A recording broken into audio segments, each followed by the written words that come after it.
let's go ahead and start the meeting. Thanks so much for joining us today. Today's agenda will include an action item on conditional use permits and variance for 615 Park, an update on the zoning and design rules, updates and action items on commemorative works, and legislative and other project updates.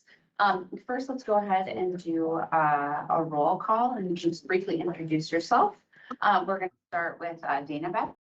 Yes, Dana Bedford here, public member. Thank you. Dr. Kate Bean. Dr. Kate Bean, present. Michael Bjornberg. You're muted, Michael. Unmute yourself, Michael. He's back from Iceland. Wow. I don't know, Mike. There we can you hear go. us? Got it. You- Got it. All right. Michael Bjornberg, architect, governor's appointee to the board, and prior advisor to CAP board staff. Hannah Hills. Hi, I'm Hannah Hills. I'm here as a mayoral appointee representing the Block Club, and we will be hearing my two boys, I'm sure, from time to time today. Grateful to have your assistance along. Thank you. James McLean. Hey, good morning. James McLean, present, governor appointee and capital worker. Melanie McMahon. Hi, good morning. President Melanie McMahon. I'm Deputy Director of the Department of Planning and Economic Development for the City of St. Paul. Thank you. Representative Vinnie Cleaborn. Good morning, everyone. I'm Representative Jenny Cleaborn. I represent Plymouth and Medicine Lake, and I'm a legislative appointee and co-chair of state government. Thank you, Representative. Representative Isaac Schultz. Representative Isaac Schultz. I am a House appointee as well, and I represent House District 10B in central Minnesota. Welcome. Senator Carla Nelson. I'm Senator Carla Nelson. I represent counties, live in Rochester, and taxes, bonding, jobs, transportation, and the Citizens Commission, and glad to be a longtime member of the CAP board. Great. Welcome, Senator. And just a flag, we're having a little bit of hard time with your audio, so we'll keep monitoring it. If you are trying to speak and you can't jump in there, feel free to just reach out in the chat so that we can try to make that happen. Senator Pappas. Hi, good morning, everyone. Representative from the Senate, and I represent downtown St. Paul and the Capitol Complex and surrounding neighborhoods. So happy to be here in person. Welcome, Senator. And I'm Lieutenant Governor Flanagan. I am the chair of the CAP board. So, great. So first on the agenda is the approval of today's agenda. Is there a motion to approve today's agenda? So moved. Is there a second? Second. Thank you. A second as well. We have a first and a second to approve the amended agenda. Is there any discussion? Seeing none, all those in favor say aye. Aye. Aye. Aye. Agenda is approved. Okay, so we're going to move on to the first agenda item. The first agenda item is the approval of the minutes. There are several minutes that we need to approve today. Is there a motion to approve the minutes from September 24th, 2024 and December 11th, 2024? Staff also added March 24th, 2025 minutes, and a printout is at your seat, and a copy is also posted on CAP's website. Is there a motion? So moved. Is there a second? Second. We have a first and a second to approve minutes from September 24th, 2024, December 11th, 2024, and March 24th, 2025. Is there any discussion? Madam Chair, I actually was not at the meeting in March, so I thought we were just doing the September meeting. All good. So someone else needs to second. I can second. All right. Perfect. All right. Thank you. All right. So any discussion other than seeing none, all those in favor say aye. Aye. Aye. Aye. All right, approved. Second item on the agenda today is an update on the action item at 615 Park for a conditional use permit and variance. This item will be led by Principal Planner and Zoning Administrator Peter Musty. Welcome, Peter, and please introduce yourself and proceed. Hello, thank you, Madam Chair. And thank you for introducing this. Eric will also, or Peter Dahl will also be assisting me with this item. Pleased to bring back before the board an action item, which is for consideration of a conditional use permit and minimum lot size variance for 650 aggregate living facility, intensive residential treatment services facility. Today we have available as resources for the board in case of any questions or clarifications. We have Aaron Ruiz, who is dialing in online from the Department of Human Services to speak broadly to intensive residential treatment services that they license at DHS. The applicant facility owner, Bibi Abdallah, may be with us today. She's on her way. She's on her way. Yes. Got a hold of you. Thank you. Board member. Okay, wonderful. The applicant and facility, Bibi Abdallah, will be with us today. Is also attending and provided a statement and an informational FAQ. Jesse, if you posted that to the chat. So online members, you'll be seeing an item that is being posted. It's the same item that people in person have been given today. It's a letter from Bibi, a statement. In lieu of presentation, she has provided a statement and an FAQ, which has also gone to the community previously. So today, staff will review the information that was brought in March and then overview new materials about community education we went through with community members. And both Eric and I have been involved. Board member Hannah Hills has continued coordinating with the community and staff to get information and questions addressed, and she has agreed to speak today. Bibi and Aaron, our resources today, will not be presenting, but will both be available after you come forward to answer questions should they arise. Both have created information that have been included in your packet, and you will see in the memo several items that are labeled as new since March. I'd like to pause briefly to see if anyone has questions about the information we received for item number 2. I have extra copies for that memo if you have any, if you need it. So overview. Next slide. Thank you. The property is located on the southwest corner of Park Street and Winter, positioned on a small corner lot that allows access to several multifamily buildings that are adjacent on Park Street. The property is vacant but has multiple levels of finished space complete with a garage. The applicant will be opening an intensive residential treatment services facility proposed, licensed by the state of Minnesota Department of Human Services. The applicant has completed much of the paperwork necessary for licensing to operate in and occupy the facility. The proposed investment meets all of our congregate living standards with exception of the lot size minimum, primarily due to the unique context of being a smaller corner lot at 0.11 acres. Before the next slide, please. Thank you. Today, the applicant, or before the board is requested to approve a conditional use permit that is required for all congregate living facilities. And a variance to the minimum lot size requirement. The basis for approval of the conditional use permit is that there is no impacts to light and air of surrounding properties. The proposed introductions of housing for vulnerable population implements comprehensive plan policy related to support for increasing diversity of living choices. Staff supports approval of the request and proposes proposes 3 additional conditions that have been established with the applicant and the community since March for the board to consider. For further criteria, it is in your memo. Staff also supports, thank you, approval of the variance requested, which is to allow the facility to be hosted on a 5,000 square foot corner lot. The public notice requirement for the variance was met earlier this year, as explained in the board memo, and the variance notice is attached that was sent to over 100 properties within radius required by the rules.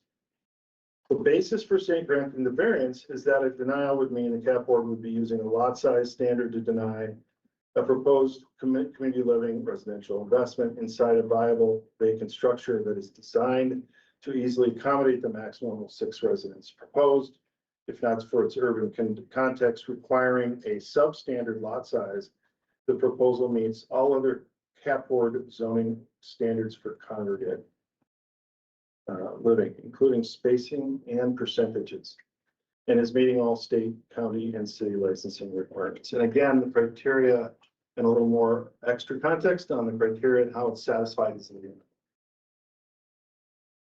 St. Paul context. So next. One more back. Thank you. Yep. So it's a helpful illustration. The facility would actually be allowed by right if applying recently updated standards that exist in the west of St. Paul for this specific housing offering. So no conditional use permit would be necessary. Specifically under City of St. Paul supportive housing facility, the applicant's proposal for a 6-person facility in a 3-bedroom house in any of the zoning contexts would be not be triggering a need for a CUP, nor a variance due to their elimination of lot size requirement. Okay, thank you. So next slide. Thank you. Since March, staff has been busy with parallel efforts. First, to learn with board members and the community about IRTS facilities in general. The second track was to facilitate meetings with the applicant, Bibi Abdallah, and who's here today, or is here now. Hello, Bibi. And interested neighborhood residents to understand more about the St. Paul capital area IRTS. We wish to record our thanks for the Department of Human Services for their assistance and including their presence today. Ms. Abdallah and her team provided a statement and an FAQ that I mentioned earlier in lieu of a presentation. This is the same information developed for the community and was published to the board. The FAQ was published to the board and online. And a reminder, if any board member has any further or follow-up questions about IRTS facilities or the interactions that were conducted, both Ms. Abdallah and the HS staff are here at the meeting to answer questions. So I'm going to then turn it over to Eric. Right. Thanks, Peter. So I just really wanted to thank Peter and Jesse and Tina and the staff for hosting a lot of these public meetings, and Hannah helping us gather neighborhood folks, and Bibi being there with her staff. And DHS did a really great job too, providing educational opportunities for the board and for the neighborhood. So really appreciative of that. I think that was a crucial component of moving this forward to bring it before the board today. You can go to the next slide. Oh, that's it right there. Sorry, go back. So I just wanted to quick talk about the different roles for CAP board and the different agencies involved. So really, this slide helps illustrate the applicant's pathway. Note that CAP board approvals run parallel to both licensing and building code. CAP board is not a licensing body. Those functions are still on the duty of the applicant. And in general, this slide illustrates how congregate living is permitted and licensed in the capital area. So CAP board issues the zoning approval. That's what we're doing here today. That's what staff is recommending. We do move forward with the conditional use permit and the variance. But the operating license to run an IRTS facility is achieved through reviews at Ramsey County, issuance from the Department of Human Services, the Department of Health, or the Department of Corrections, depending on the facility. In this case, IRTS is Human Services. And then there's also building codes, fire and safety, site infrastructure permits. The City of St. Paul is active in making sure the site and the building are safe and meet all accessibility, fire, and building codes applicable on the property. So then they issue a certificate of occupancy that ultimately allows humans to be in the building. And so each jurisdiction has their own processes there. But I just wanted to point out, really, CAP board's focus today is about the zoning of the building, not approving the licensing of the IRTS facility. And with that, I want to pass it over to board member Hannah Hills to make a statement after doing a lot of work with the neighborhood and with CAP board, and really appreciate it. Thank you. Thanks for the time to address this today, and I wanted to say thank you to the Lieutenant Governor for providing the extra time to have these conversations and to CAP board staff for facilitating a lot of the conversations that have been going on. So at our last meeting, many neighbors expressed concerns about a new congregate living facility due to past experiences in the area. One of those experiences was the introduction of a homeless shelter, which, while well managed internally, attracted non-residents who created significant problems. These included individuals not able to reside at the shelter due to previous behavior, and others who targeted the vulnerable individuals with drugs. The shelter's success was due in large part to the coordinated oversight by stakeholders with the authority to act, yet the external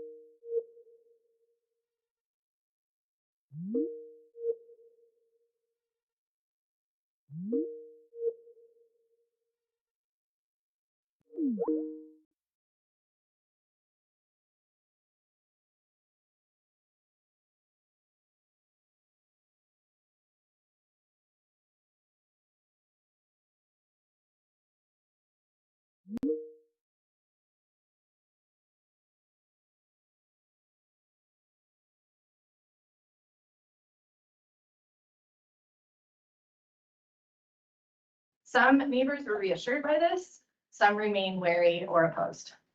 It is one thing to say you have rigorous standards and another to say that you for sure have the resources and the ability to follow through on those standards. I share both the cynicism and the hope. It is easy to mistrust institutions when you have seen systems fail the vulnerable or seen a facility go from highly structured to no structure. But we also have a duty to act, to address mental health crises through better services, even if the system isn't perfect. While holding agencies accountable, we also need to move forward. The reality is people in mental health crisis are already in our community, some bouncing between emergency rooms, jail, or the street. This IRTS facility is one of the few tools available to offer stability and transition support. If we want to reduce homelessness, prevent rehospitalization, and give people a better chance at recovery, these services need to be located where people can actually access them, near hospitals, transit, and their families. Realistically, and with no offense intended to the applicant, this property has not historically been well maintained. However, repurposing it for an IRTS facility may provide incentive and oversight to improve its condition. If sold instead, there's no guarantee that a future buyer would be a good neighbor or that it wouldn't sit vacant. In contrast, the IRTS facility is subject to oversight by DHS, with each team member professionally licensed and at risk of losing that license if standards aren't met. That level of accountability doesn't exist with a typical property owner. Importantly, the residents served here will be transitioning from hospital care, not the correctional system. And based on what we have learned, the risk of housing violent individuals or level 3 offenders is low. Understandably, though, this is still a risk many neighbors are concerned about. People don't feel safe out walking with their kids or grandkids and have pointed out that there's a bus stop at the intersection right outside of the facility. Also importantly, if approved, this would be the only residential congregate living facility in the area for now. We have learned during this process that the other problematic properties must apply for rezoning. At the same time, there is still the unknown of how the newly built mental health hospital will change the dynamics in the community once it is open.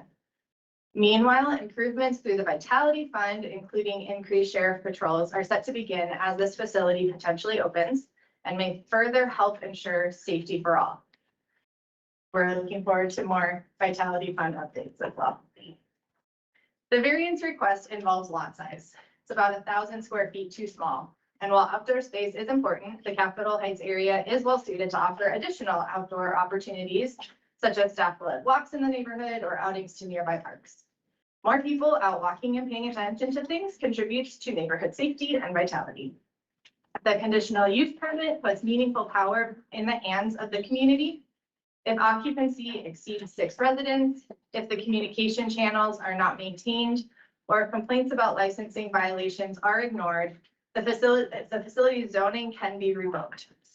The failings of previous facilities expose where gaps in accountability are, and CAP board staff has committed to working with the city and the county to close those gaps. We can now more clearly state to the community who needs to be contacted with complaints, so accountability is not just theoretical. There are clear mechanisms for neighbors to hold the facility accountable. At the same time, this does put potential for adding stress on the neighborhood, as in order for anyone to care about our quality of life, we need to use a lot of time and energy to make people care, because we don't have the privilege of an official paid representative, such as county or city staff, to further our concerns. To conclude, granting this variance is not without risk, but it isn't a blind lead. The facility will be highly regulated. The consequences for mismanagement are real. The potential benefit to both residents in recovery after a mental health crisis and the broader community merits serious consideration. Thank you.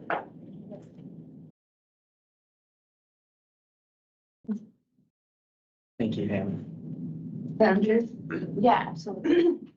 I want to go on record as saying I have never seen such due diligence on a particular application. It's just fabulous what staff has done, what Hannah has done to outreach to the community. And I have to put the question on the table by approving the conditional use permit. I believe that's within our role. I believe there's sufficient safeguards, and I'm particularly impressed with the applicant's commitment, ownership, desire to make this successful, the whole idea and where it came from. And I'm just convinced that Phoebe is going to make this. So I'm going to ask for it to be approved. Thank you. Thank you so much. I think this would be the time for additional questions or discussion. Senator Pappas and then Senator. Thank you, Madam Thank you. Chair. I'm sorry, just one second. I just want to make sure that we also just acknowledge one more time that Erin Ruiz is with us from the Department of Human Services as well, if people have any technical questions. Okay, I'm sorry, Senator, go right ahead. Thank you. I agree with Ms. Badgerow. That's been very thorough. I also think that one reassurance is that the facility will be accepting people from hospitals and not from correctional facilities, which I think that often people do end up in correctional facilities because they're having a mental health crisis, but there could be a kind of a higher level of violence involved in that, perhaps. So I think that is reassuring. Thank you. Senator Nelson. Thank you so much. I agree. It has been very thoroughly vetted, and I do applaud all of the involvement from the neighbors, the staff, the CAAPB board. And I do want to make sure. And I've served on the Health and Human Service Committee for over a decade. I'm quite familiar and also very familiar with the massive need that we have for more mental health in general, but IRFs facilities specifically. However, I think we're mistaken here in this particular case. The one job of the CAAPB board, our role as CAAPB board members is not to determine IRFs facilities and what those need to be like and the running of those or even the capacity of those. But our job that nobody else has on the CAAPB board is to make sure that the CAP designated 66 blocks around the Capitol follows the CAAPB board rules. And there's one thing that you can't change. You cannot change the size of the lot. No matter how much is invested, no matter what new techniques or anything comes up, we cannot change the size of that lot. And I think it's the role of the CAAPB board to maintain those minimums because that is our role. And it's good that we've had very thorough vetting and participation by the CAAPB board and the community. That's important. I think the CAAPB board does a really good job, maybe could even do better working with the community. those residents within those 66 blocks. I think we continue to do that very well. But I would say that, and if you have been by the site, you would see how it is incredibly small. It's incredibly small. The strip of land, I mean, a strip between the building and the streets.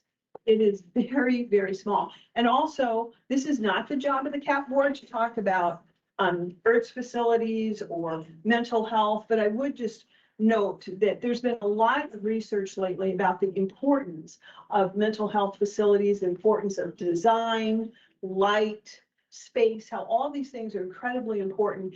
And if you've not looked at the site, I'd encourage you to look at the site, but I would just again reiterate that I think we are seeding probably the most important thing that we have as the CAP board is the space in the 66 blocks, and the fact that we would be granting a variance on land. That is something that you cannot account for that. So I would not be in support. Thank you, Senator. Any additional questions or comments, discussion online?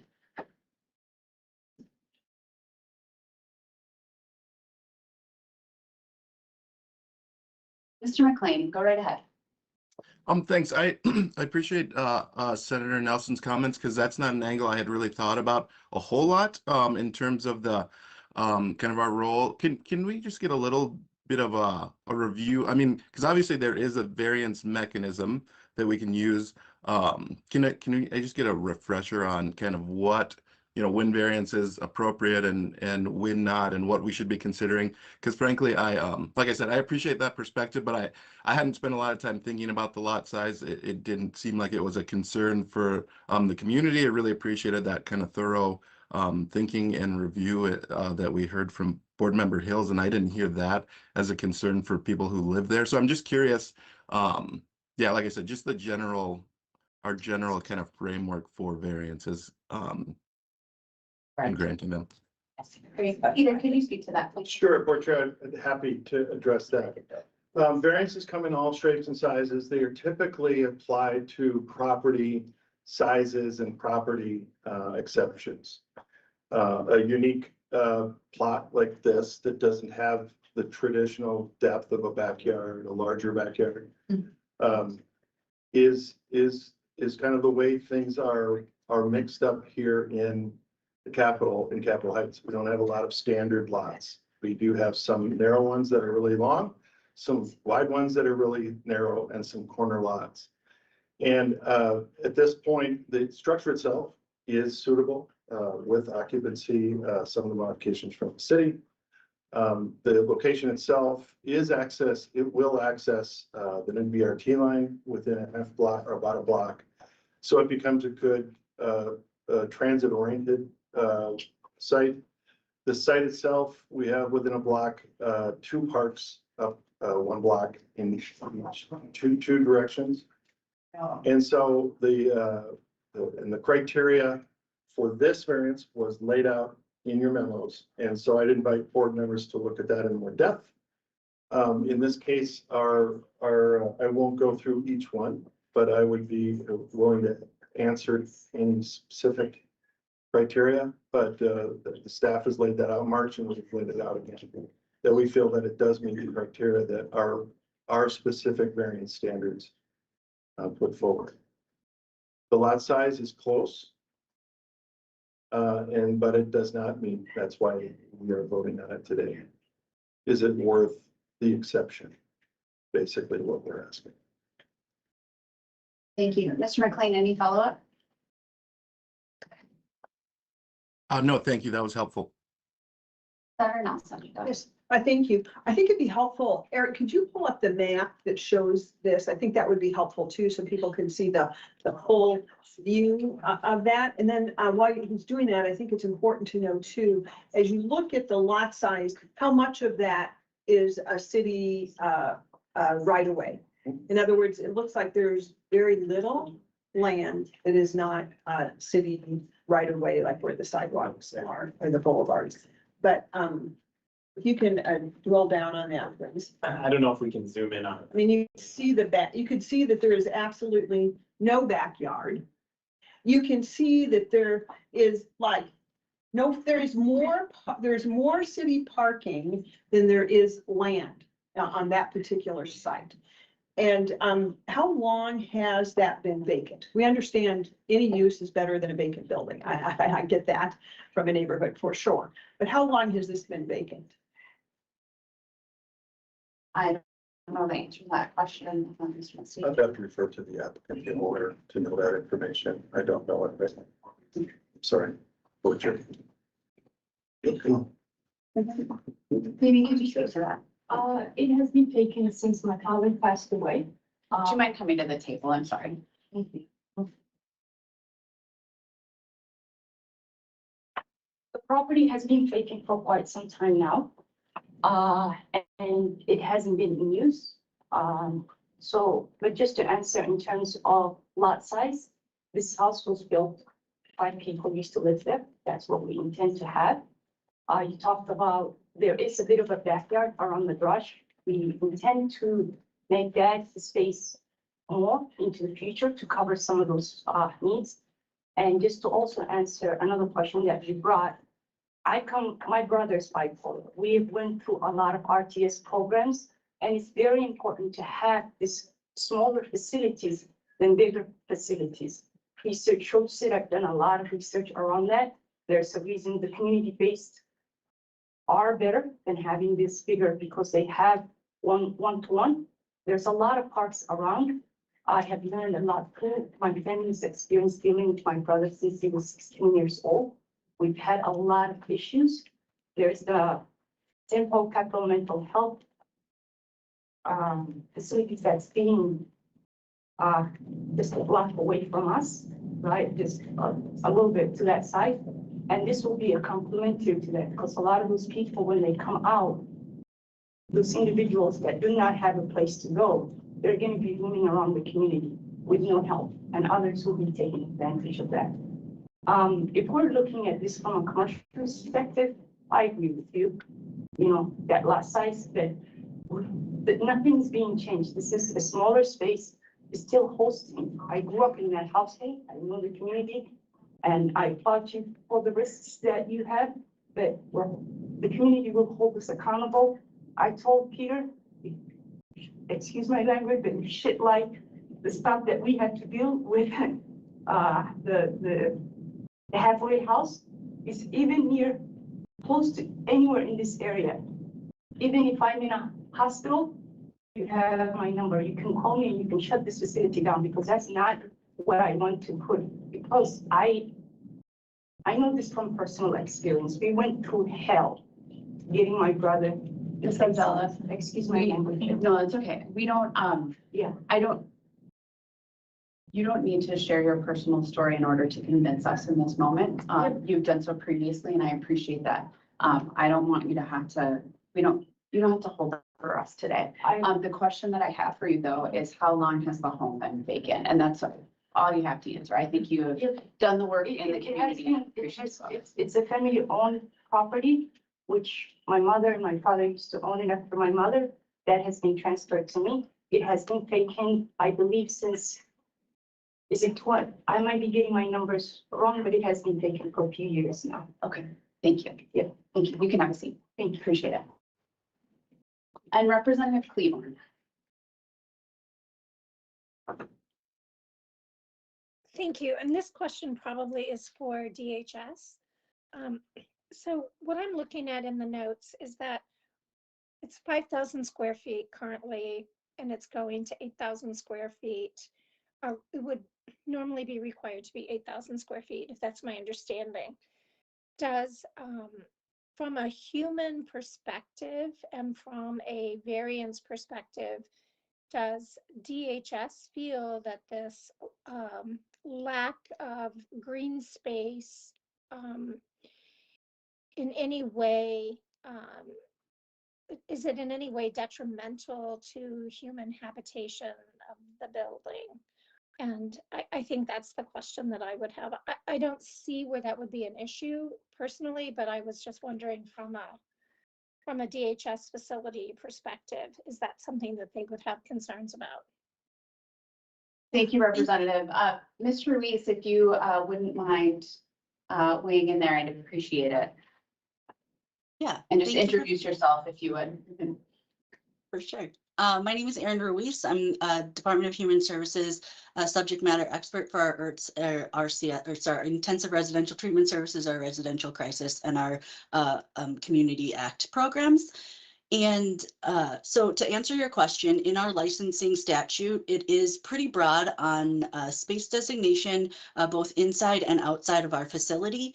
It broadly says there needs to be enough space, again, both inside and outside for proper living or appropriate living space for these applicants. So what we look at from the DHS perspective when we do our look at the facility is there enough space for somebody to, go outside and, sit in the backyard in this case? Is there enough space in the house to have the amount of residents that they're pitching to us or applying for in their application? And would that allow for enough privacy, enough appropriate space for visiting if they have visitors, and for them to live for for up to 90 days. So in looking at the buildings next to this facility, this potential facility, it appears that the two buildings next to it are also large apartment buildings that have, it appears to me, less green space than the 615 Park space. And I just would maybe ask Mr. Musty, from the photo that I'm looking at in the packet, is that correct? Mr. Musty. Yes, Chair. Yes, I think it would be correct to say that those apartment buildings have less green space available to those residents. That's probably a condition that we find throughout Capitol Heights in those blocks. That there is living situations where there's even less green space than this home. If that's your question. That is my question. So thank you very much. That's all I have. Thank you. I appreciate both of your responses. Thank you, Representative, and thank you, Mr. Reese, for joining us. Any additional questions? Discussion. So I want to just remind folks that, this is narrowly focused on the approval of, this decision today is narrowly focused on the approval of the variance. At the last CAP board meeting, as chair, I determined that additional conversation with the community process was needed. And I just want to associate myself with Dana Badgero's remarks, just how impressed I've been with the staff digging in with the neighborhood, and Ms. Hells, as you continue to go above and beyond in your role on the CAP board and continuing to engage in community. I know that this is, a very emotional issue for folks, and just appreciate the respect, the tact that has been taken throughout this entire process. The licensing, of course, of the facility is not handled by the CAP board. It is handled, by the county and the state. There's a whole rigorous process that Ms. Abdallah will need to go through. And I think that that's important also to note. I do think that we should approve the conditional use permit and variance today with the conditions that have been set by the CAP board staff. Because CAP board has conducted extensive research through our outreach through this process, has responded to residents' concerns, and I'm just grateful that folks really just dug in and took the time. But with that being said, again, if there's any other additional questions, comments, discussion, I'm happy to entertain space for that now. The one last thing I guess that I would say is just, we've talked about this as well, just the issues of safety and public safety at the site. The city of St. Paul makes sure that the site and building are safe. And also that includes all accessibility, fire, building codes applicable to the property. And they issue a certificate of occupancy that ultimately allows people to inhabit the building. Also knowing that because the CAP board is also assembled of folks from the state, the community, the city of St. Paul, that we will continue to maintain very close communication regarding this site and want to be as supportive as possible. Ms. Hills, as you say, that you know, you have to be an advocate. We also want to be a resource as you're doing that work as well. And you also had wanted to add something. Go right ahead. Yeah, thank you for that viewpoint. Is it 1,000 or 3,000 additional square feet that's needed? I heard Ginny, I read 1,000. I heard Representative Seaborn say 3,000. I just want to make sure I have my facts okay for that first. Yeah, the outdoor. Yeah, lot size. Mr. Musty. Give me 1 second. The, make sure I answered you correctly. I was on page 17 of the summary of the proposed community residential facility. It's 3,000. It's 3,000. Okay. During the community meetings that we've had, the lot size concern has not been coming up with residents of the community. The concern is how the property will be managed, which I think the CUP accounts for, and allows the lot size variance to be really the only issue that is on the table. So, and just to reiterate as well, the new standards that St. Paul City holds, this facility would have gone through without any discussion had we changed to the St. Paul standard. So in my mind, that speaks some to the size of the lot as well. The ability to give a variance so that the capital area is using the buildings to its highest and best use. Despite maybe less than favorable lot size, but. Any additional questions? Yeah.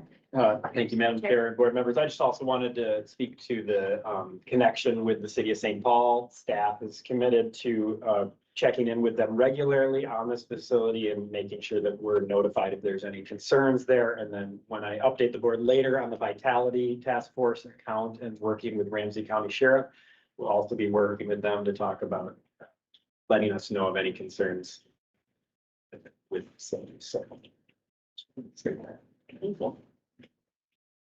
All right, moving along here, I'd like to move into the action item for today.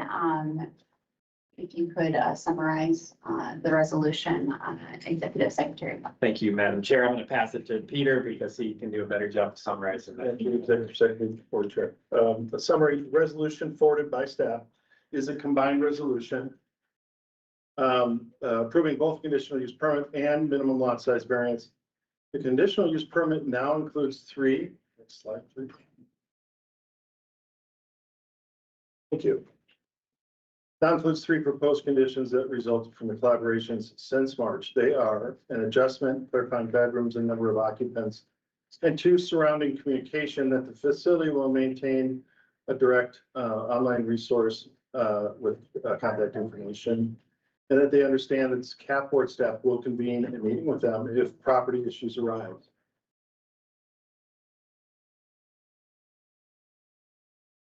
Madam Chair. Thank you for confirming what that particular board language is. And my understanding is that, well, I believe that should be divided into 2 separate votes. Those are 2 very different issues. And so I would move that we vote both on conditional use permit and we also vote on the variance.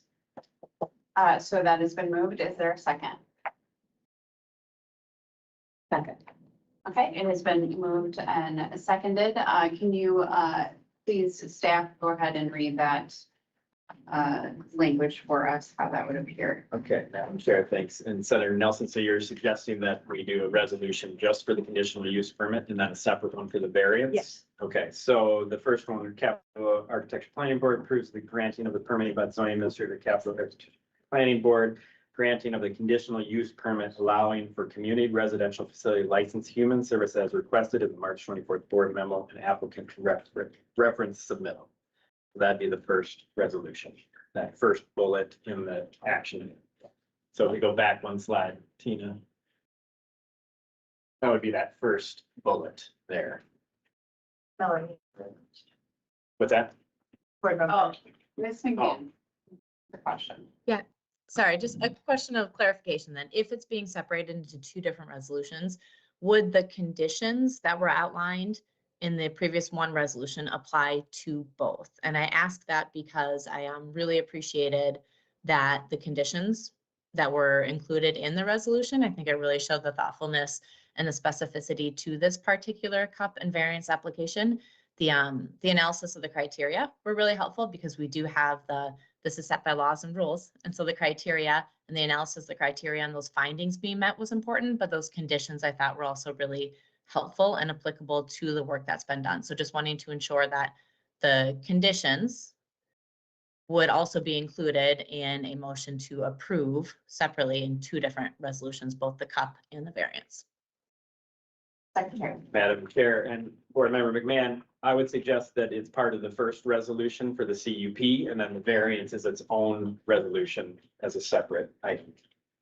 So those three conditions on the next slide that Peter gave an overview, that the board recognizes and records the number of residents that are allowed in the facility. It recognizes that the applicant maintain an informational online presence and that the board could have the applicant come back before the board if there's any concerns with the facility. So those kind of conditions to the conditional use permit or additions to the conditional use permit. So that's the first resolution before the board if Senator Nelson agrees. Madam Chair. Hold on one second, Ms. McMahon. Did you Nope, that have, doesn't- You have just following up, that makes sense. The conditions are specific to the conditional use permit then, just for clarification, and the variance is would be a standalone. Thank you. Senator Nelson? Thank you. I can understand looking at the conditions that way. As I first read it, it made most sense that conditions 2 and 3 obviously apply to the granting of the conditional use permit. That would make the most sense. Condition 1, regarding the maximum allowed use of 6 residents living in 3 bedrooms. But of course, the maximum allowed by a building code is 5 residents until a sprinkler is installed. And then at that additional time, the additional bedroom may be added for a maximum of 6. And so that somewhat and also gets perhaps to the size issue, although it's not the size of the variance of the land. It does have to do with the size of the facility.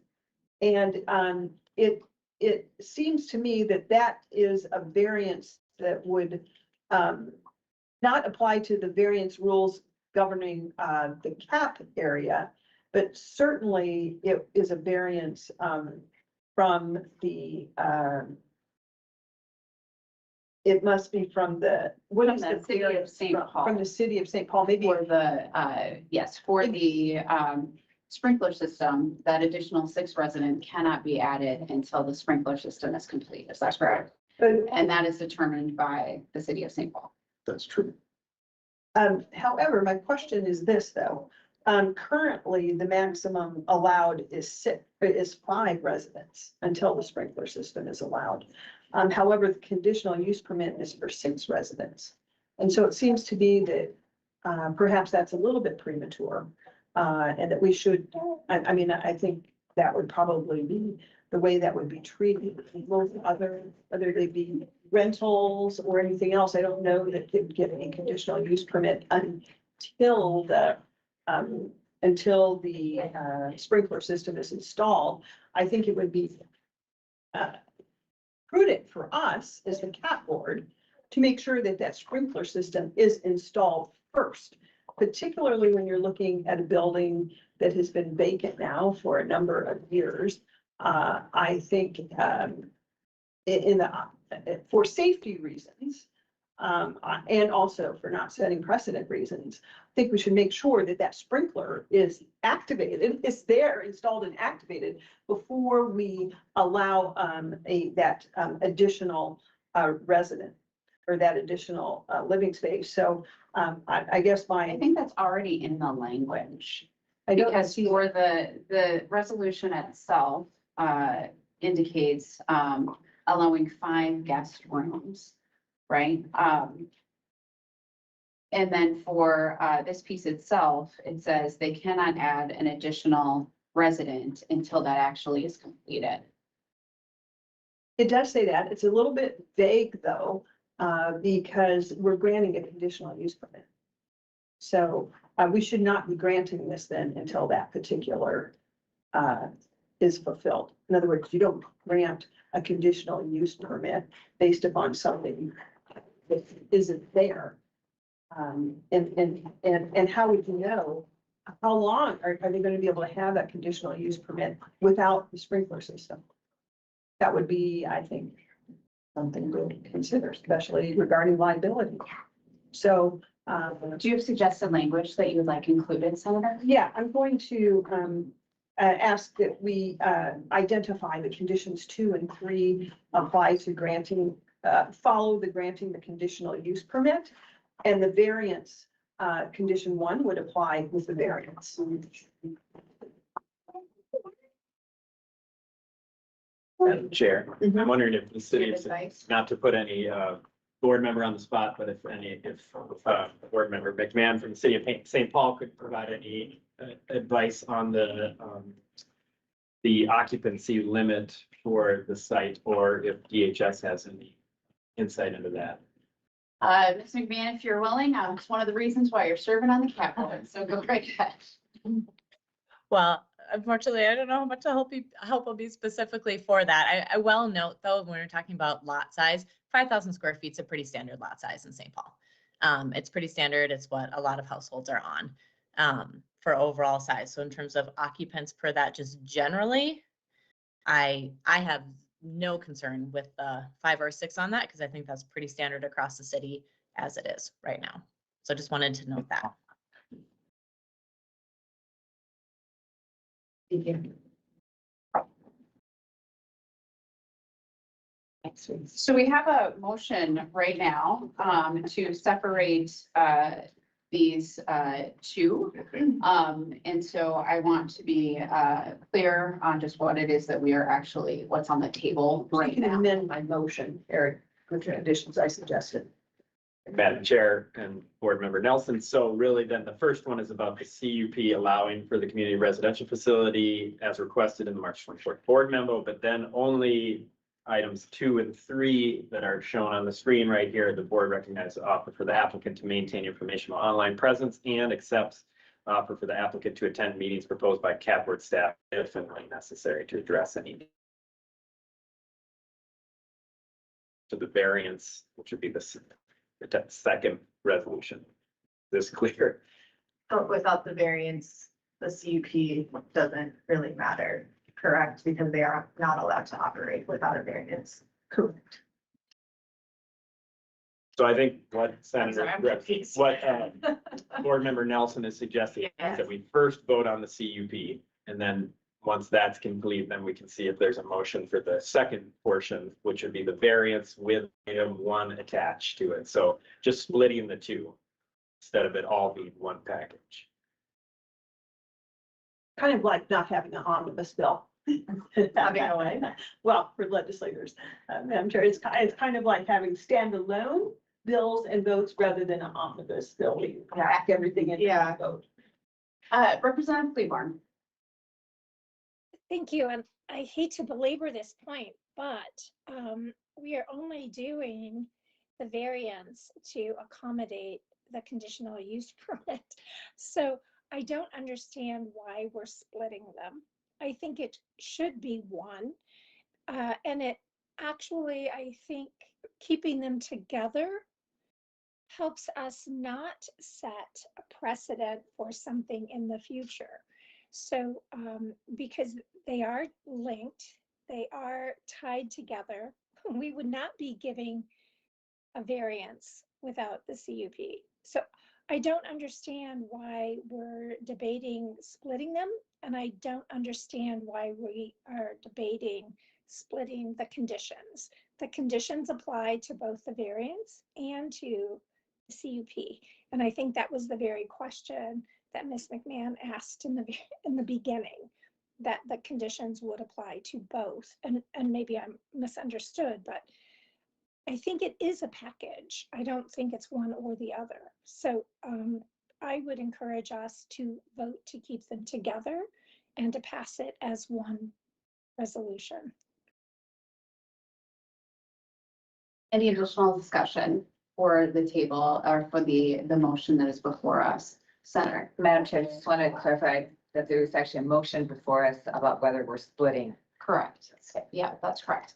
I will be voting down this motion, but we will go ahead now and take the roll. Ms. Dana Batchero. Nay. Dr. Bean. No. Michael Bjornberg. No. Hannah Hills. No. Mr. McLean. No. Melanie McMahon. No. Representative Cleburne. Cleveland, no. Representative Schultz. Yes. Senator Nelson. Yes. Senator Pappas. No. And I vote no. The motion fails. Thank you, though, for that discussion. I think it is appropriate, and I'm glad that we had it.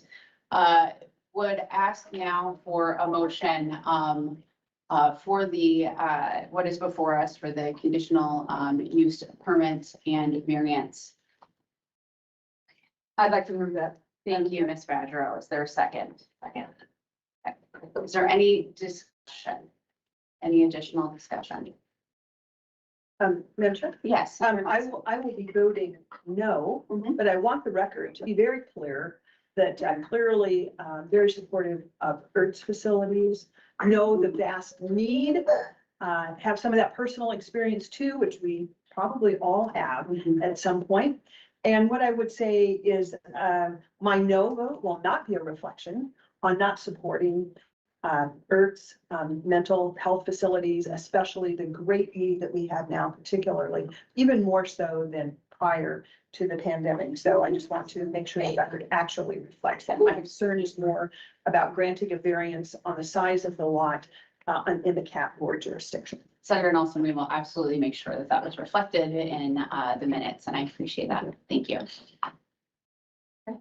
We're going to go ahead and call the roll. Dana Badgero. Aye. Dr. Kate Bean. Aye. Michael Bjornberg. Aye. Hannah Hills. Aye.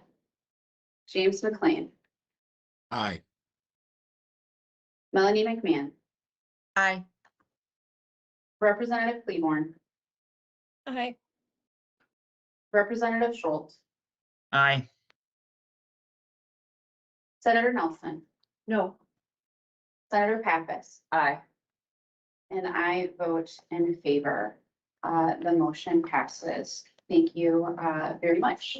I want to, before we move on to the next piece here, I also just want to, again, just reiterate that this is the work of the CAAPB board, and I'm grateful for it. And I think sometimes we don't fully appreciate all of the good work that happens here in community, and just wanted to thank folks for digging in. Ms. Abdallah, thank you as well. I know that this is a labor of love for you, and also know that this is also a relationship of accountability, right? And their expectations that the community has. We want to be in relationship together and we'll continue that good work. So thank you very much. Our next agenda item. I'm going to briefly pass over the keys for a moment to our vice chair, Ms. Badger, for a moment while I just simply use the restroom. So, excuse me. Filled out. Well, given that my announcement is a little bit disruptive, but that's okay. That's okay. Some of you may know, but I've had some significant health challenges recently. And so I am asking the board to accept my resignation as vice chair and as a public member. My term expires anyhow at the end of this year, so I'm not being too premature in creating that vacancy. And I will just have to say that this has been a wonderful service for me. I have enjoyed so much working with Eric and Peter and the rest of the staff. It's been an extension of my state service, which has been, as you know, very varied over the years, and it's allowed me to keep in touch with this gorgeous building over here. And so I want to thank you for that. And you've expanded my career immeasurably, but I do need to step down now. Absolutely. So if we can hold that resignation until the end of the meeting, is that all right with you? Okay. Okay, and then we can honor you properly because it's important to me to make sure. You'd like me to take over now? Just one moment, just in case anything goes off the rails. I think it'll be fine. I'm gonna be very quick. Everyone knows I'm using the restroom now. But we'll also just hand it over to executive secretary. Yep, so just walk us through this part. Yep, thank you. All good, all good. Thank you. Madam Vice Chair. Okay, so we're gonna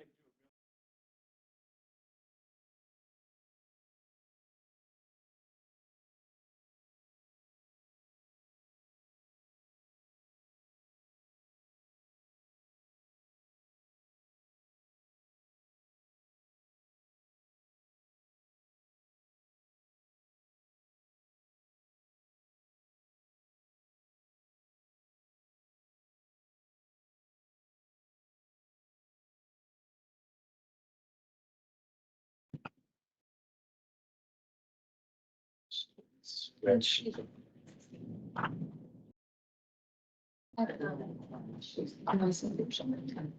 Can you hear us now? You hear me? Thumbs up, yes? Okay, all right. I don't know what happened there, but thank you for letting us know. Okay, so we're gonna very briefly talk about the zoning and design rulemaking update. Cecilia is here from Opticos. She's online here. If you recall from last meeting, she gave a very thorough overview of the rules. We have a couple of updates on some rules we're working on, but really the main update, if you want to go to the next slide. And then the next slide, let's just move right through this. Really, this, everyone recalls from last time, the focus is on doing zoning and design rulemaking update in the CAP board area. We will follow the Administrative Procedures Act, and we have the authority to do rulemaking on zoning and design rules in the CAP board area. If we can go to the next slide. So we've conducted a lot of outreach, and we will continue to conduct that outreach efforts to ensure inclusive and well-informed rule development process. We've met with a lot of stakeholders, and we already held one request for comments. We've worked with our partners, Department of Administration. We've worked with the City of St. Paul on trying to determine different rule updates. And so this is kind of an overview map of where we currently are in the rulemaking process, which is really just early in that development of proposed rules and so on, are that second purple box on the left. So we go to the next item here. The main update for today is that we're not going to go into a big depth with the rules today. We're really going to slow down and make sure we have enough time for the board members to give us input in small group meetings or directly on the proposed rules. And we could spend more time with important stakeholders on developing the rules. In your packet, the Department of Administration included a letter on some of their concerns with the rules. And we're going to continue working as staff through the summer into the fall with all of our stakeholders and board members to develop the rules. And then we expect to bring back an action item in the fall to move into the next part of the administrative rules procedure, the administrative rules process, which would have multiple public comment periods as well as public hearings and an opportunity for the board to give input and change rules as we move through the process. This is just a little overview of what we've done so far. We've already done a lot of regulatory review and documentation. We've done code testing, drafts of rules, and now we're really in that developing the final rulemaking documents. So I'll pass it to Cecilia for the next slide. Sure, thank you. I'll do a quick little intro of myself. My name is Cecilia Kim. I am with Opticos Design, the lead consultant on the Zoning and Rules Update project. I have over 20 years of experience in planning consulting with a PhD in urban planning. My work and area of expertise focuses on form-based codes and their role in shaping active, livable communities through place-based zoning and design strategies. So with that, so at this time, I will just briefly go over the approach and some of the really key notable items that have changed since the last presentation at the last board meeting. So the approach we took on this rules update is really necessitated by the 2040 comprehensive plan update, and the three aspects of this update focused on general clarity of the rules, clarity about the intended form that the rules were going to produce in the capital area, and then really achieving flexibility within the standards in the rules. To be clear, the proposed changes in the rules do not include any major built form changes to heights or zoning district standards. Next slide. So the proposed draft rules and draft sonar, the updated versions, are available online and emailed to all of the board members and can be made available in hard copy. As I said previously, the updated version does include some changes based on conversations with stakeholders as well as other grammatical changes. And I will go through very briefly some of the notable items of change here. These items, excuse me. Oh, these items include the following: stormwater management, projects and public lands, and historic preservation. These three items I will not delve into at large because there's really no substantive change on these, but these were items noted as key issues with stakeholders. CAP board staff is continuing to coordinate and discuss these topics and the standards associated with them. So that is just a quick update on these three key notable items. The next one, capital area map. This is a new graphic that has been included in the draft rules that illustrates the boundaries and parcels of all of these different components within the capital area. This helps clarify where certain rules apply and the terms used when CAP board staff is talking with state departments and other community members. Next slide. The other notable item is the block standards in the Capital Rice Development Overlay, previously known as the Central Corridor Overlay. In the previous version, these new block standards were also included. However, there have been some adjustments made to reduce the size of these new blocks. And this is more consistent with the historical block patterns that we see in the capital area and surrounding area. This also does further encourage the walkability of new blocks aligned with the comprehensive plan's policy, and also the intent of the high priority area for walking investments identified in the City of St. Paul's pedestrian plan, which overlays the entirety of the CRD overlay as well. Next page, or next slide. Some changes have been made to the congregate living standards.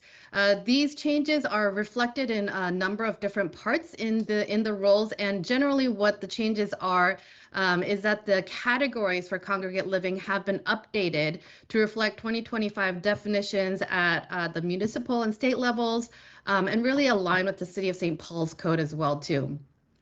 These changes are reflected in the definitions as certain terms have been removed so that there is no potential conflict with the City of St. Paul and states agencies' definitions. These changes are also reflected in the table of permitted and conditional uses. So you can see that the terms now used are reflective of the consolidated and updated categories. Further changes have been made in Part 2400-2715, which includes new standards for these updated categories on congregate living uses. Next slide. Thank you. This notable item is about surface parking facilities. In the previous draft rules, and as mentioned before, the parking minimums have been removed. And this was really to encourage alternative modes of transportation and align with the policies for walkability in the 2040 comprehensive plan. This limitation on surface parking only, it does not apply to structured parking above ground or below ground, really is another way to further encourage those policies for alternative transportation and walkability. There is a threshold on the size of this limitation, as well as a formula of how to calculate the parking maximums by use.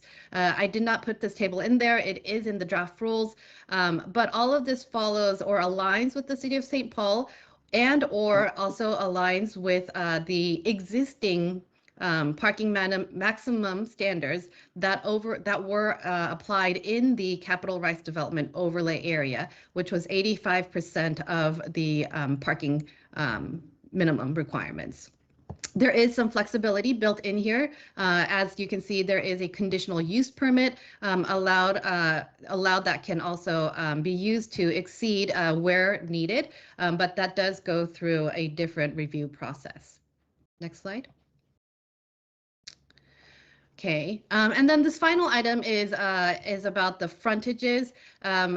We had added or proposed to add these frontages in the draft rules.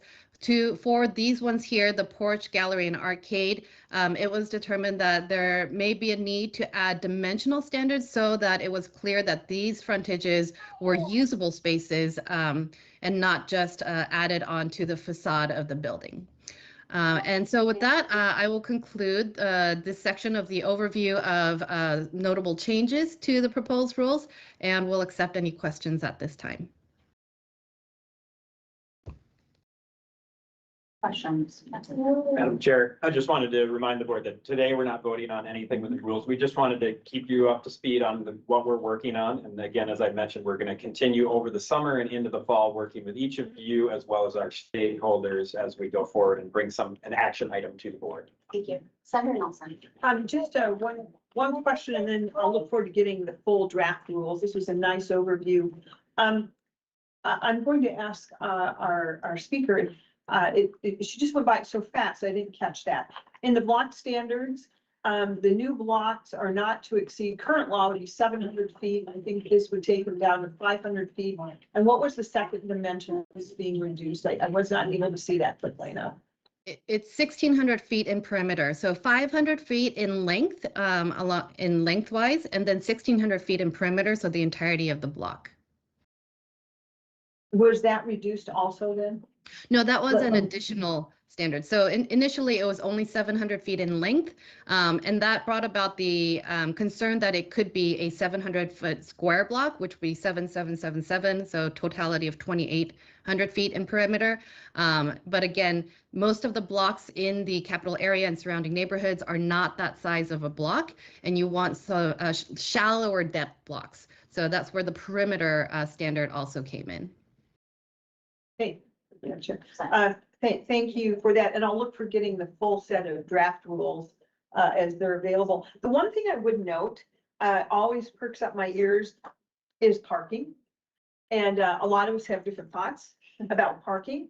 But what I would say I look out the window here and I see our beautiful capital, and we want Minnesotans from all over our state to come and enjoy this masterpiece and be involved in government in general. But I worry when we are reducing parking, and that's been as Peter would know, for all my years on the CAP board, that has been a long-standing concern of mine, that constituents who come up here do not have a place to park. And I thought about it today as I was driving up, and I thought, okay, now if I was driving into this meeting and I didn't have that parking space right across the street, that I'm paying dearly for, but I'm glad to have that. What I would say is, where would people be parking? There was not a single parking space on the street. None. Coming all the way from probably University. So coming up University and across. The state employees are back to work. Well, we're glad they're back to work. But I'm just saying there is no parking space. And I'm worried about that. And I think we have to keep in mind that a good deal of Minnesotans do not live in this metro area. They're not going to be able to, even if they could, I suppose, drive and take a transit, but that's a whole nother step. And quite frankly, you know, some of the transit experiences have not been very good up here. I can speak to my own experiences, but I will not. So I'm just saying, we have to keep in mind that people from outside our state, we want them outstate, we want them to come here. We want to make sure they have a place to park, and we need to somehow make sure that is in our plans. So thank you. Thank you, Madam Chair, and I'm sorry I did a little sidebar there to my colleague here. This is something that we have been talking about as long as I've been on the CAP board, which is wayfaring signs. So I think that, you know, we do have a plan with some of the extension of the Capital Mall money to begin that work on wayfaring signs so that people can be directed as to where there might be parking available. Because I think there is garage parking available. Sometimes there's lots and there's street parking, but people who come from rural Minnesota just don't know where to go. Yeah, or even people coming from Minneapolis don't know where to go. Good point. That's correct. Thank you. Thank you. Any additional questions, comments on this piece? I have one question that I'll ask another time if you don't have the answer today. So as we go through any of our updated rules, I would always want to know what's the net parking situation. Not like there's more spots, but we took away this many spots. It's net parking. What is the net parking? I think that's important to know. Thank you. And we'll note that for future conversations. Thank you. Wonderful. Okay, our next piece here is item 4 is an application for a commemorative work emergency medical services line of duty death memorial. Commemorative works planning fellow Tina Chimusu. Please go ahead and proceed with that. Thank you, Madam Chair. So I will be presenting on the emergency medical services line of duty death memorial. I'll provide a brief historical background of the application. Then I'll go through a brief overview of the commemorative works process that has been undertaken so far. So the application to add the emergency medical services line of duty death memorial, which I'm going to be referring to as the EMS memorial, was submitted to CAAPB board on January 9, 2025 by Adam S. Harvey, President and founder of the EMS LLDD Memorial Foundation. The memorial seeks to honor emergency medical services personnel who have lost their lives in the line of duty, complete the memorialization of Minnesota's emergency response triad on the Capitol grounds, which currently only honors fallen police officers and firefighters, and also represent Minnesota's unique role in advancing pre-hospital medical care and highlight contributions from Minnesota's tribal medical services. So this is a history, a brief history of the emergency medical services achievements in Minnesota from 1966 to 2020, as submitted by the applicant. I'll not speak to all of them. I'll just mention a few highlights. So in 1966, Minnesota became one of the first states to develop organized ambulance services following the National Highway Traffic Safety Act. And then in 1970, Minnesota hosted the first national registry of emergency medical technicians paramedic examinations. And then fast forward to 2001, Minnesota led the way in developing protocols for rapid heart attack response and setting new standards for cardiac care. And then most recently in 2020, the creation of pioneering COVID-19 mobile response units. So a more detailed historical background is provided within the EMS memorial memo in the board packet.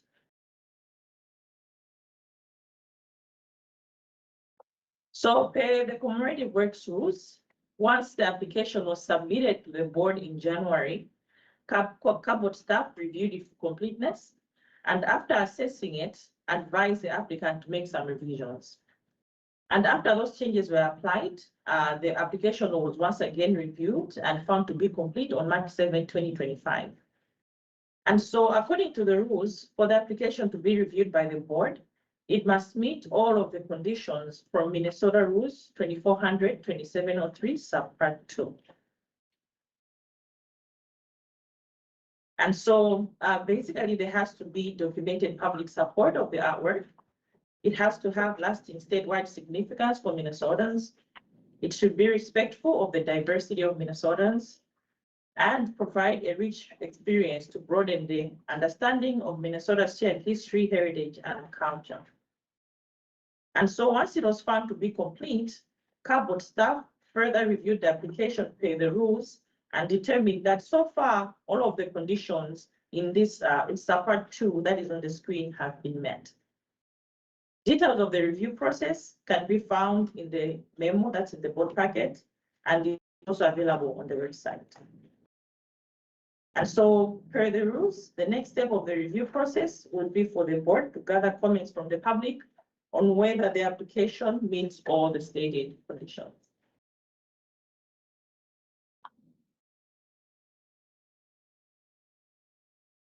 And so in summary, the CAAPB staff suggested resolution suggests for the board to provide authorization for the opening of a 30-day public comment period and public hearing to gather input on whether the application to commemorate Minnesota's emergency medical services personnel has met all the conditions in subpart 2 and can be moved along in the commemorative rules process.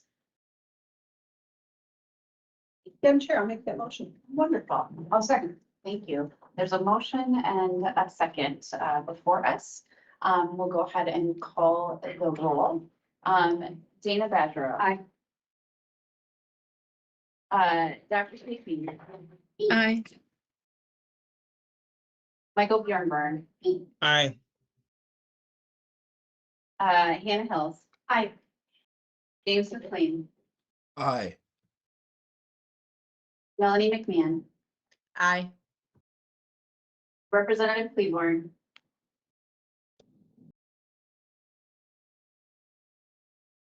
Representative Cleveland. Okay, Representative Schultz. Aye. Senator Nelson. Yes. And I vote in favor. Representative Cleveland. Thank you. Aye. You, perfect. Thank you, and the motion passes. Thank you, and thank you, Ms. Clinton. Thank you, Chair. And so thank you for passing the resolution. And so the next steps after this would be for the opening of the public comment period from June 10 to July 10. And then a summary of the public comments gathered will be presented to the board, including a recommendation from the staff on whether the conditions have been met based on the input from the public. And then after that, the board will take action on whether the conditions have been met. Thank you. Thank you. Okay, great. And if you could just give us a very quick update on the pullbacks, we'd appreciate it, because we have this larger piece here that we want to also move to in item 6.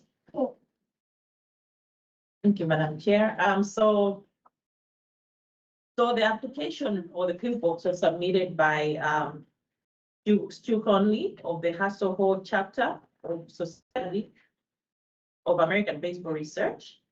And the history of the pillbox is included in the memo in the packet, so I will not concentrate, I will not dwell on the history. But otherwise, on the screen, we have historical images of the pillbox,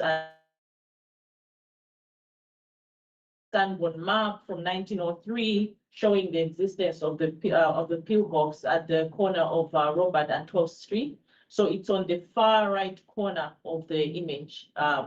That's where the baseball park was located.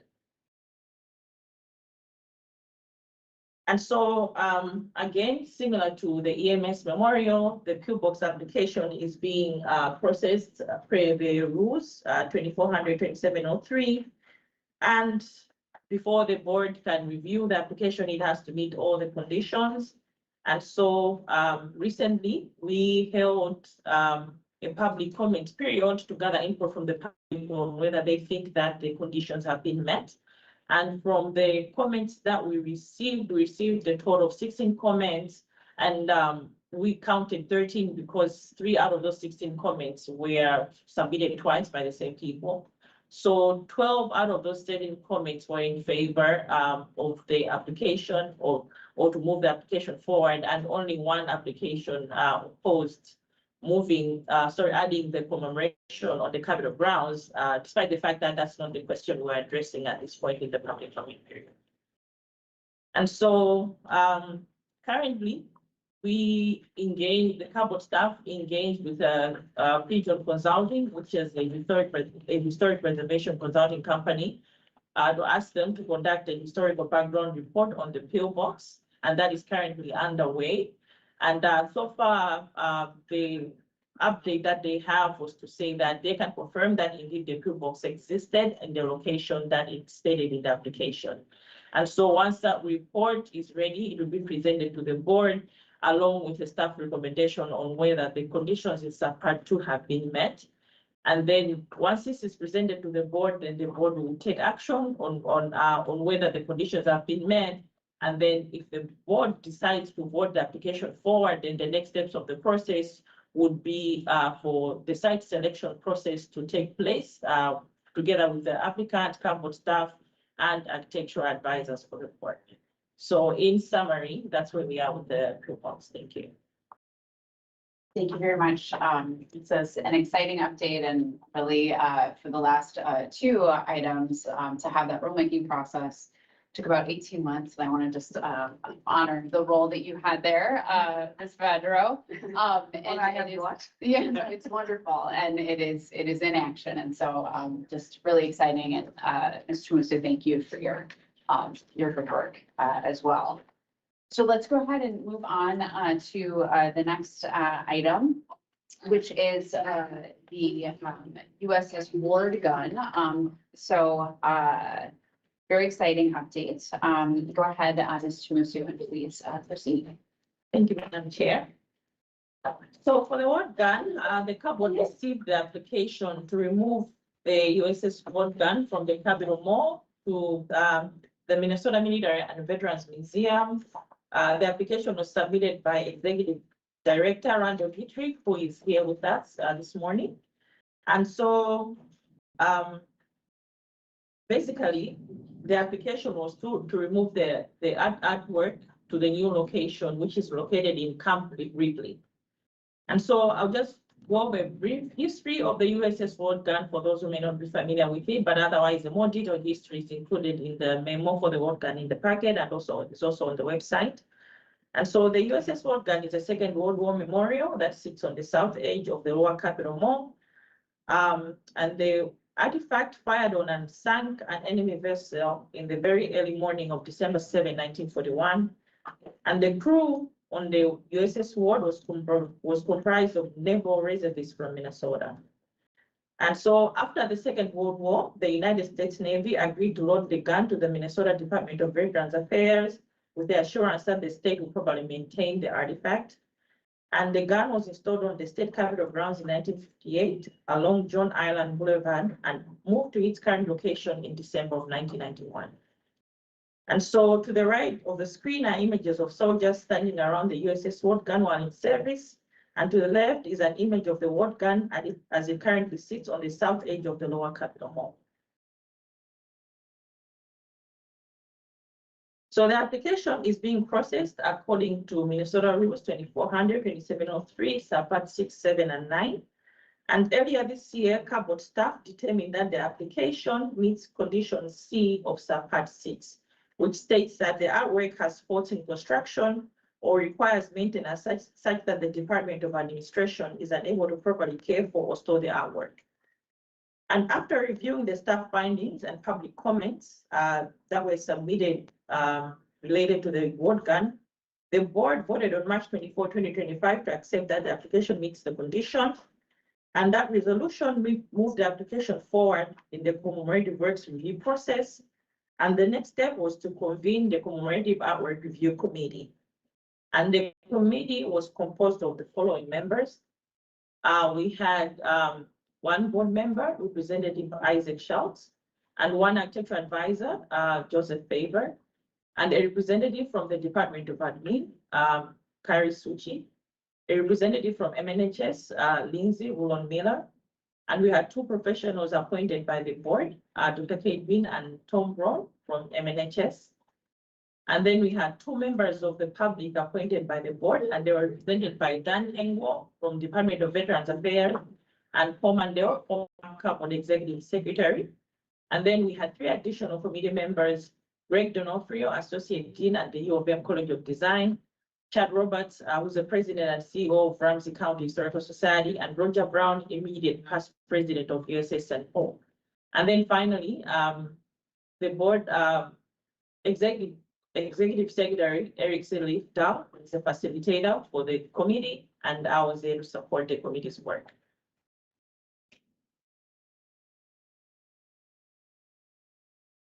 So per the rules, the Commemorative Outwork Review Committee is supposed to review the outwork identified in the removal request and the applicant's proposed plan for removal, disposition, and restoration plans of the site by the Department of Admin, and then as well as vote and make a recommendation to the CAAPB board on whether the board should grant or deny the removal request based on criteria in 2400-2703 subpart 9 of the Commemorative Works Rules.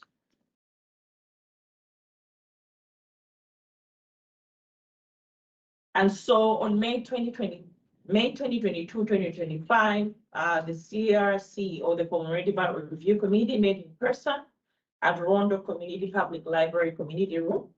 And after reviewing the USS Wordgun application background, discussions, and public comments that had been gathered so far, as well as providing an opportunity for a public hearing at the meeting, the committee voted to recommend for the board that the application meets the criteria subpart 9 for removal, and therefore grant the request for removal.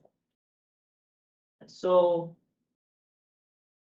this is the recommendation that the CRC made to the board. Apart from recommending that the application meets the criteria in subpart 9, the recommendation further stipulated the actual details of the removal, which is the removal of the work from the location in the lower mall of the Minnesota State Capitol Mall, and then transfer of the gun to prominent interior placement in the new Minnesota Military and Veterans Museum in Camp Ripley, and then removal of the stone sign with the engraved names of Minnesota soldiers who are associated with the USS Ward, and then finally demolition of the concrete base of the stone sign and the gun, and restoration of the site as outlined in the report from the Department of Administration.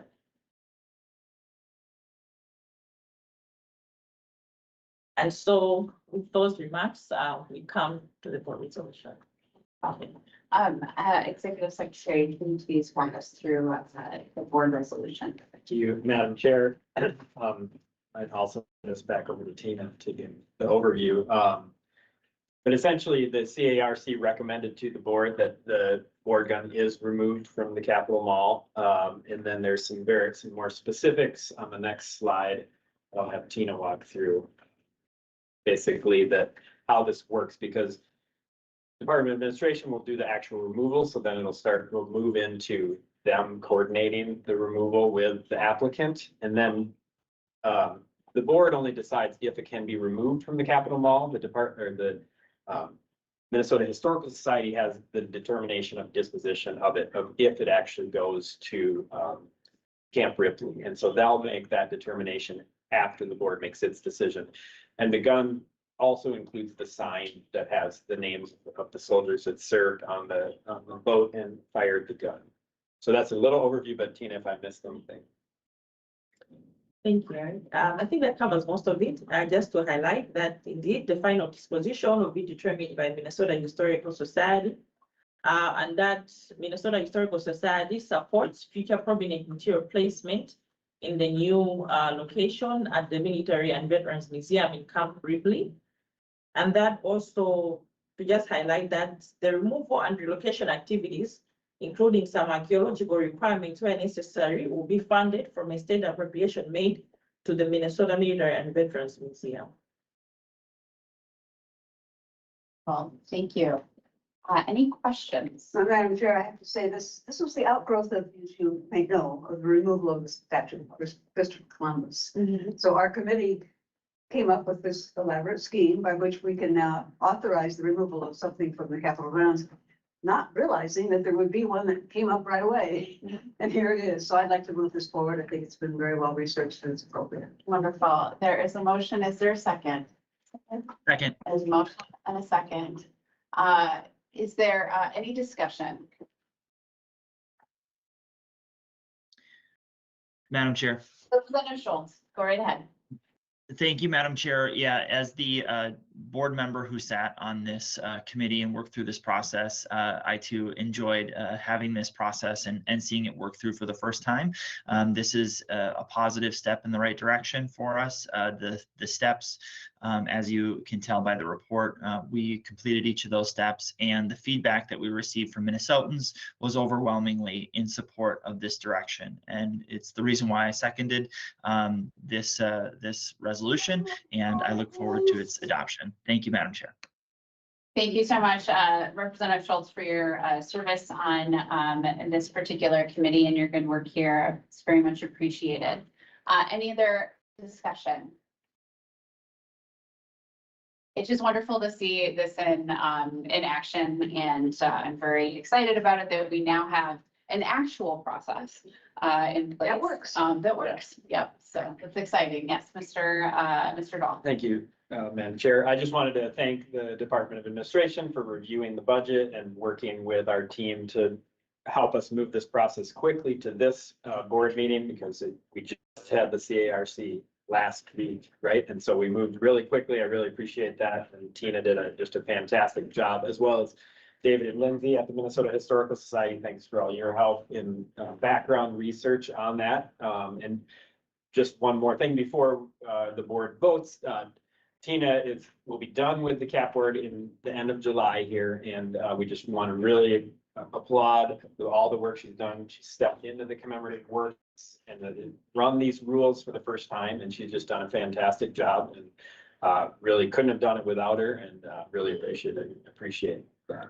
So thank you so much for your good work. Absolutely. Brand new process. You came and just made it happen. Made it work. Yes, so thank you. Okay, there is a motion and a second. We will now take the roll. Dana Badgerow. Aye. Dr. Kate Bean. Aye. Michael Bjornberg.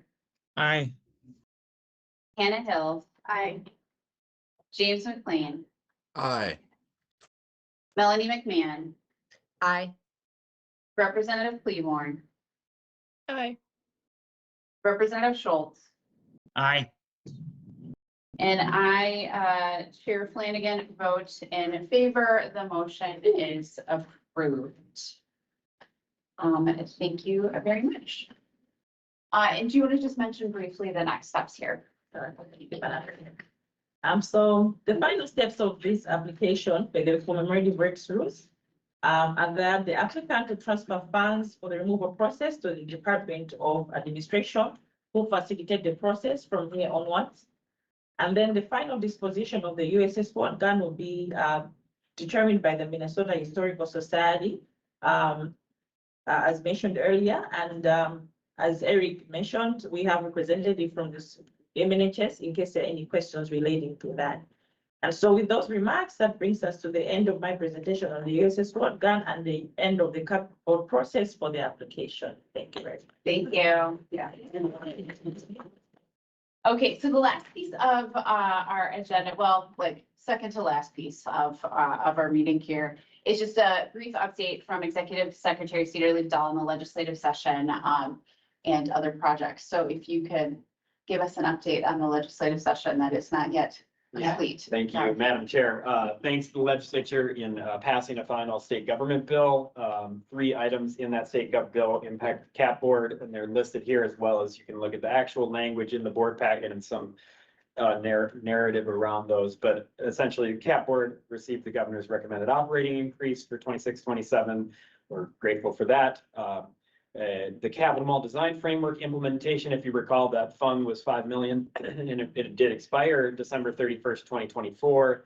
But that was extended because the money was not canceled. So the there's approximately 1.7 million left in that. And that's extended to June 30th, 2027. And so we'll be continuing to implement the capital mall design framework and working with our partners, the Department of Administration, to do that work. We're currently working on the Tribal Flag Plaza, looking at putting some benches in the mall as well as tree planting.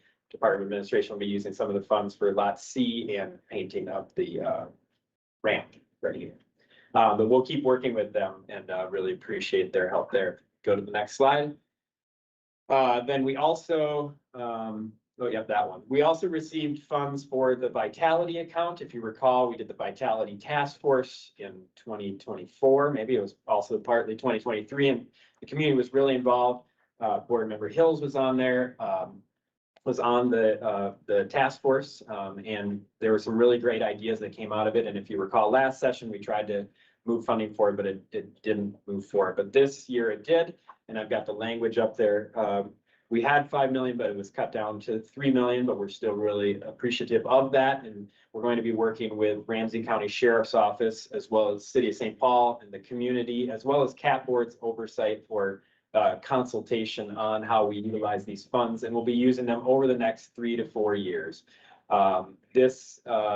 Tomorrow, actually, Board Member Hills, Representative Perez Vega, Representative Hussein, Senator Pappas, and I are meeting with the sheriff to begin talking about what this looks like, and I'll be bringing that back to the board to talk about next steps there. But we're really excited to be able to serve this community and work on some of the issues that have plagued this community. So really grateful to the legislature for moving those funds forward. And then the next is in the final Department of Military Affairs, Department of Veterans Affairs bill. One item was impacting the CAP board and was signed into law. So we received direction to go through the commemorative works process that Tina just took us through today to establish a Gold Star and Blue Star family commemorative work on the Capitol Mall. And there's some language about making sure we're involving Veterans Affairs, and I'll update you as we move forward with that. But it's looking at adding a plaque to the Court of Honor on the Capitol Mall for Blue Star and Gold Star families. And so then one other update, which is other projects. I mentioned the Tribal Flag Plaza. We, a couple weeks ago, planted 8 white pine trees and held a ceremony planting those trees at the Tribal Flag Plaza. If it wasn't raining today, they would be out there putting pavers in the Tribal Flag Plaza too. And we'll be planting plants that were picked out by each tribe thanks to the governor's office in helping facilitate, and Lieutenant Governor's office helping facilitate that conversation with the tribes and helping them work through picking out the plants. We've got multiple plants for each flagpole, and then they're also working on signage for each flagpole. And we hope to have it complete by the end of July, and then I'll invite all CAP board members and everyone involved. And I also want to thank again, Department of Administration. Wayne helped move funds forward before the end of this fiscal year to start work on the Tribal Flag Plaza, and we'll be reimbursing those with this Capital Mall implementation fund that was extended. So really grateful for that because we could start when it got so warm here in May. Another item that I just wanted to bring up so Capital Mall implementation, if you recall, we've got this 1.7 left essentially, and there's been a request working with Department of Administration and the State Historic Preservation Office to plant more trees in the upper mall. And some of those trees that have been suggested conflict with what the board approved back in May 2024. That was really a board policy around ADA access in the upper mall. Now, there currently aren't funds available to do any ADA improvements or access in the upper mall. The leftover funds after being spent on some of the projects that I mentioned wouldn't be available. And so we're going to do more research with our architectural advisors, work with SHPO and Department of Administration, and at the next board meeting, we'll come back and have a discussion about does the board want to plant more trees in the upper mall that would conflict with some of the ADA accessible sidewalks that they approved in May 2024, or should we hold off on some of those trees? And so that's a little preview of what's to come. There's a lot of other projects that are happening. Pete's been working really hard on, and take a look at that memo that's in your board packet because we've been working on a lot of projects and you'll be hearing about those at the next board. With that, I will pass it back to you, Madam Chair. Thank you. I just wanted to specifically thank Chair Cleaborn for her work on so many of these items, along with Representative Schultz. I know in a tied government in the House, sometimes this can be a little tricky. And so having bipartisan partnerships on the CAP board has been very helpful. So thank you both tremendously for your work here. It is very much appreciated. The last thing that I would say is with the opening of the Tribal Flag Plaza, I think this is an opportunity for all of our CAP board members, along with additional members of the community, once those flags are raised and this moves forward, for folks to be there together. So I just want to make a note of that so that it's in the minutes that this is something that we can celebrate and do in partnership as well. Any other questions here before our last item?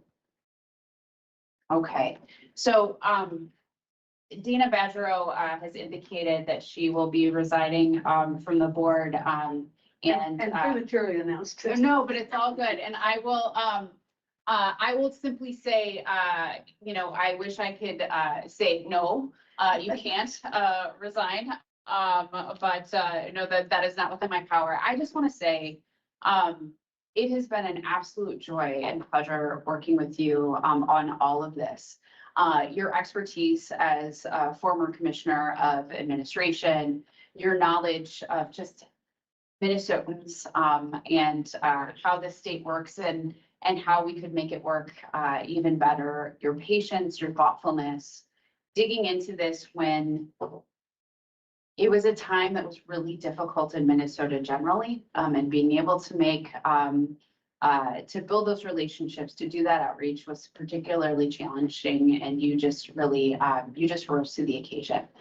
So I know that my work here has just, you've shared so much of the load, and I am just tremendously grateful for you and your continued leadership. So just thank you, and know that you literally will continue to see your good work reflected here at the People's House. So thank you very much. And if there's anything else that anyone else would like to add, Well, I just want to say, Madam Chair, that I have promised Eric and Peter that I'm not losing touch with you. Good. And I've been kind of a sounding board for them, unofficially off-site, you know, and I'm going to continue to do that because my heart is here, my interest is here, and I want this team to succeed. Me too. Thank you. Anyone else? Any comments? Could I just second the chair's motion to reject the resignation?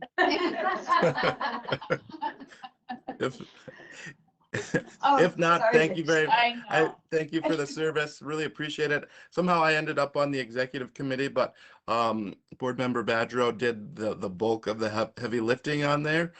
So we'll certainly miss you and really appreciate all the work that you've done. And maybe we need to also recruit for the executive committee. That's correct. There's a plug for that. Absolutely. Thank you again.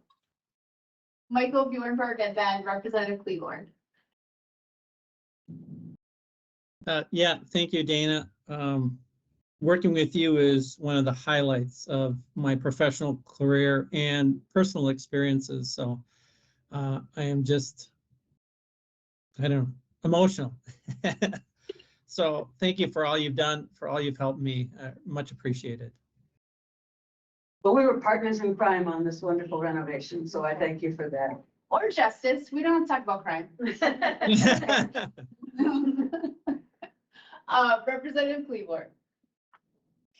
Thank you. And I just want to say thank you to Dana for your mentorship and for carrying us all through the Capital Mall Design Framework process, and your leadership and guidance, and always keeping the people of Minnesota front and center in all of your decisions, and making sure that we are really centering on the people's work. You've been a really great leader, and I just want to thank you for your service. Well, I had not expected this. Thank you. This is amazing. Thank you. Thank you. Thank you. And don't be a stranger. I'm going to keep inviting you. So wonderful. Yes, absolutely, please. Thank you, Madam Chair. I just want to say thank you so much, Dana. I really appreciate all the support you've given me and the mentorship, the help and the guidance. I think jumping into this position, I really needed a mentor like you. So I really appreciate it. And I make sure that we will still connect. Well, I have to say, my last official act was this guy's performance review. Uh-oh. Which we've just texted back and forth, and James and I worked on it together, and I'm turning it over to him now to deliver it. He has yet to kind of finalize the edits, and then we'll sign it and we'll give it to you. So that's my last official act. Wonderful. Well, thank you, again, thank you so very much. You're so appreciated, and your impact here will be felt for a very long time. So with that, we dug in. We had a big meeting today. That seems to be, I actually just want to name, like, ever since you got here. Executive Secretary, we've had a, full agenda. So, but thank you, everyone, for digging in, and just wanted to see if there is a motion to adjourn. So moved. Second. Wonderful. All those in favor? Aye. Okay. Aye. All opposed? All right, we are adjourned. Thank you so much, everybody.